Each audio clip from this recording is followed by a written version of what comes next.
Jesus made one sentence that dismantles religious gatekeeping forever. And yet, over 70% of Christians worldwide still think their group, and only their group, has exclusive access to God. By the end of this video, you'll see exactly what Jesus meant, why it changes your identity, and I'll share a simple spiritual activation that helped me move from feeling spiritually outside to living with unshakable belonging. Truly, this is how I personally went from trying to earn God's approval to realizing I was already included. So stay with me. If you're new here, I'm Jason. We help progressive Christians and spiritual seekers realize their inner God connection. We help you realize who you are in God and who God is in you, so your inner self can heal from any traumas, religious or otherwise, and then partner with God to manifest the life you came here for. So subscribe and let's grow together. We find our main text today in the Gospel of John, chapter 10, verse 16. You see, Jesus was speaking to a people who truly desired and devoted their lives to desiring to connect to God. And yet in the middle of that desire and in the middle of that communal devotion, there was this sense that perhaps they were the only ones that could really be the chosen of God or be brought into the covenant blessing of God. And to dispel that subconscious programming, to dispel that myth, and to reprogram that idea in their subconscious, Jesus says this: I have other sheep that are not of this fold. And I'm reading from the Amplified Version. Quote, and I have other sheep beside these that are not of this fold. I must bring and impel them also, and they will listen to my voice and heed my call. And so they will become one flock under one shepherd. This is one of the most mystifying statements for the exclusivist religious mind. Because here Jesus makes a statement that the scholars and the theologians have been pondering for centuries, trying to figure out how he didn't mean what it appears that he meant, as if to suggest that this is a door into Jesus as this inclusive, loving, redeeming presence, versus this exclusive, judgmental, condemning presence. When Jesus said, I have other sheep that are not of this fold, that was a far-reaching statement that closes the door to so much self-hate, bigotry, and prejudice, and opens the door to so much self-healing, belonging, inclusivity, affirmation, and reconciliation for all. Are you ready to step into this door? You see, growing up, many of us were taught something subtle but heavy. It might not have been stated like this, but this was the suggestion. God loves you, but only if you're in the right group, the right church, the right belief system with the right set of doctrines, the right label, the right social category. But Jesus never taught that. In fact, listen to what he actually says.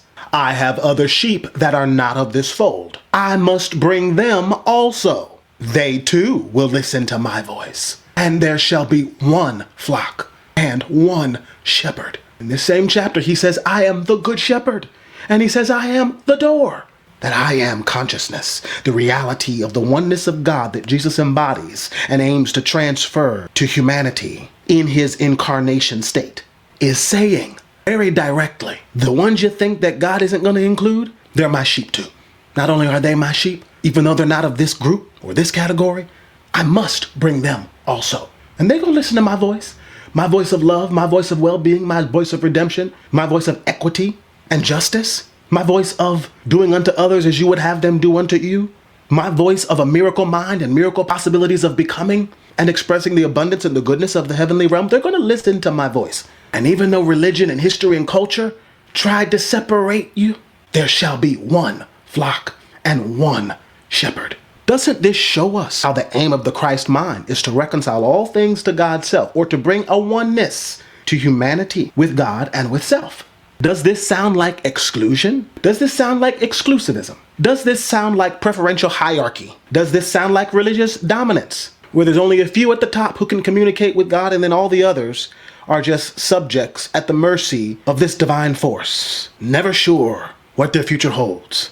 Jesus flips the script and changes the story with these words: I have other sheep that are not of this fold. Let that sink in. Other sheep, not of this fold, and yet still his. Okay, let's look at three things most people miss. Number one, other sheep equals people outside of the religious insiders. or even people who don't believe or serve God the way you believe or the way you serve God. In other words, even if they're not a part of your denomination, your church, your religious interpretation, your religious ritual, your culture, your country, your political persuasion, other sheep. Number 2, I must bring shows a divine intention. And this is a divine intention that is beyond human religious permission. Must bring. In other words, that which even defies the doctrines of exclusion and condemnation. Must bring. This divine intention is like this resilient, radical love that won't allow human prejudices and ignorance to stop it. And number 3, one flock. This one flock speaks to unity, not uniformity, but unity. In other words, there is an inherent oneness that is the divine seed that connects us all. And this speaks to the creation story you find in Genesis 1, where it says that humanity was made in the image and likeness of God. This one flock is truly a returning to an inner knowing of your identity in God and seeing humanity with that divine image within us. One flock. Through this, Jesus was not shrinking the individual, nor was Jesus ignoring diversity of expression and being. If anything, he was affirming it by saying you're all an expression of the divine. He was affirming it and expanding it. Other sheep that are already mine, these I must bring, and there shall be one flock with one shepherd. That's connection.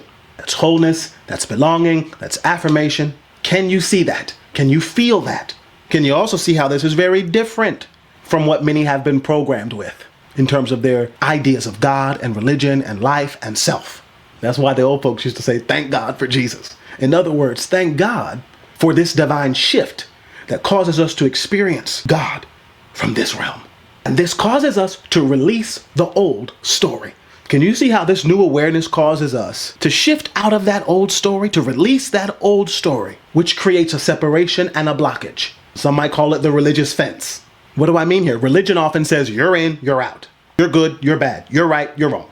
And these won't just be obvious categories. It'll be like splitting hairs over the smallest things. But Jesus says, you're already mine. And when I say splitting hairs over the smallest things, I mean there were over 600 and some plus laws, rules, and regulations, even in the Old Testament, that the people were aiming to be approved by God with. And even then, they couldn't match up to it because it was unrealistic. They were splitting hairs, so to speak. But Jesus says, you're already mine. This shows us that this religious gatekeeping, that's a human creation. But inclusion, that's divine. I mean, we don't even have to look far in Scripture to see this. Look at Psalm 24 and verse 1. Even the psalmist wrote, the earth is the Lord's and the fullness thereof, the world and they that dwell therein. The inference, the intention here is the earth is the Lord's, the fullness thereof, the world and everyone in it belong to God. Not some people, not one denomination, all. As Dr. Martin Luther King Jr. said, we are caught in an inescapable network of mutuality. In other words, whether we love it, like it, or not, we're connected and we've got the same essence. Now, what we do with this essence, because God deposited the power of free will and the power to direct this consciousness, what we do with this core essence is what makes all the difference in the unfolding world that we share and experience. So this is not just sociology and it's not just aloof theology. This is real life, practical reality. We belong to each other and influence and affect each other because we already belong to God. When we actually wake up to this reality, life takes on a new color, a new vibration, and a new flow. Listen, if this kind of inclusive healing Christianity resonates with you, I go much deeper into this in my book, Reimagine God. There's a free introduction plus a bundle link below so that you can start exploring this even before you go to bed tonight. And this takes us directly to what it means to heal this inner story, to heal the inner narrative. What story we've been told and have been telling ourselves about who we are in God and who God is in us, or around us, or above us. And truly for you to know that your worth is major, your worth is great, and God gives you this worth is one of the most amazing discoveries that we can make. Because this is where it gets personal. Because on the negative side, exclusion, it's not just this theological idea of God and the spiritual and or religious realm. It becomes emotional. And those emotions of being excluded, that doesn't create a good inner narrative. And that doesn't feed your worth that is inherently there. Might start thinking, maybe I'm too different, too progressive, too queer, too much. But listen, Jesus didn't say they qualify later. He said they're already my sheep. So your belonging is not earned, religiously speaking. It's recognized, energetically speaking. Did you hear that? Your belonging in God, in your body, in your sense of self aligned with spirit. It's not something that you scrape on the outside of you to earn through performative measures, religiously speaking. It is something that you realize and recognize, become aware of, energetically speaking, which activates your spirit, makes you come alive, and it causes you to come home to who you truly are. Neville Goddard, a Christian mystic, often said, consciousness is the one and only reality. So if your consciousness is shaped around ideas of exclusion, it builds a world around that idea. But when your consciousness takes on this idea of divine belonging and inherent worth from the realm of spirit that has the ability to impact every area of your life, when your consciousness is wrapped around that, your reality shifts into producing more of that. And that is the truth of your being. So why not take your consciousness and develop it in ways that are life-giving and loving, mentally life-giving, emotionally life-giving, spiritually, physically, socially life-giving and healthy and authentic. Consciousness is the one and only reality. So in your consciousness, feel and see yourself belonging. See and feel yourself with worth and value. Because you do belong and you have worth and great value. Tend to that in consciousness. And like a seed, that begins to grow and reproduce after its kind. When I finally got this, everything shifted and I became planted in a way like I'd never been planted before. I stopped performing for God and started partnering with God. And that's when peace came back into my nervous system. The groundedness and a steadiness entered my life. And I recognized that God's got me. And as I said, God, take this life and do something with it, I realized that this life is an extension and an expression of the love and the life of the Divine One. And I honor that Divine One by saying, flow through me, manifest your love through me, and all the good that goes along with that. This is game-changing. This is revolutionary when we live from this place. And this causes us to live the new reality. Can you say, I'm living the new reality? I step in to living the new reality. And in this new reality, there's belonging, there's inclusion, there's worth, there's purpose. When you internalize inclusion, you stop judging others as if your judgments could separate them from God. You stop shrinking yourself as if denying the presence or the power of God within you is somehow holy or somehow connects you more to God. And you stop fearing rejection as if other people's opinions could confine or define you. When the greater one defines you, it causes every other opinion to pale in comparison to the self-definition of the greater one within you. Can you say for a second, I am defined by the consciousness of God in me, and this definition from God empowers me and makes me free. You see, nobody can revoke what God already declared. Just like the law of gravity is established on earth.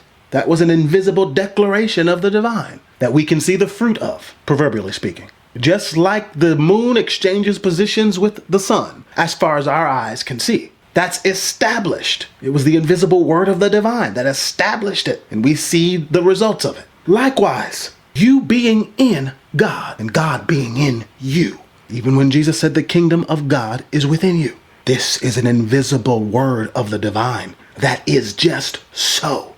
And we do well to awaken to the truth of this and let it reside right here and right here in your mind and in your heart. That's why Jesus said in John 10:28, no one can snatch them out of my hand. No school of thought can snatch them out of my hand. No religious bigotry can snatch them out of my hand. No cultural programmings or prejudices can snatch them out of my hand. No unbelief or fear can snatch them out of my hand. Not a church, not a doctrine, not a label. Nobody. As Howard Thurman taught, don't ask what the world needs. Ask what makes you come alive and go do that. Because what the world needs is people who have come alive.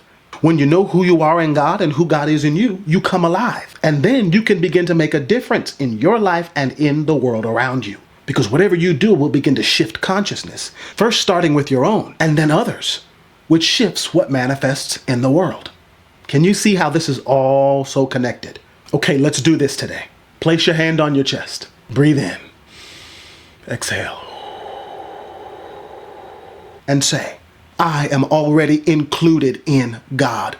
I awaken to the truth of my spirit being in God and God operating in and through and beyond me. I recognize that God is the essence of my being, and I am privileged to participate in life. I now open my heart and my awareness to the life of God flowing through me, to the help of God accompanying me. My body is a carrier of divine life, and it is in God that I live and move and have my being.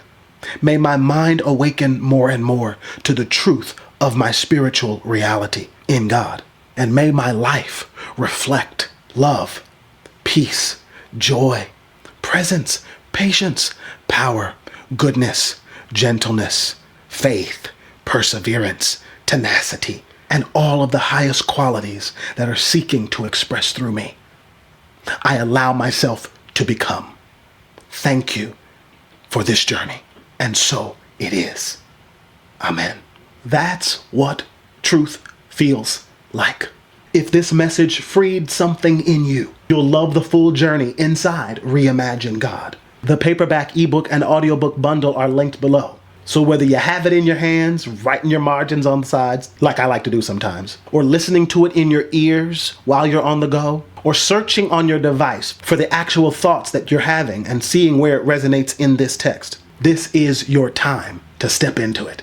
It's designed to help you heal religious trauma, reclaim your divine identity, and consciously partner with God to create the life you came here for.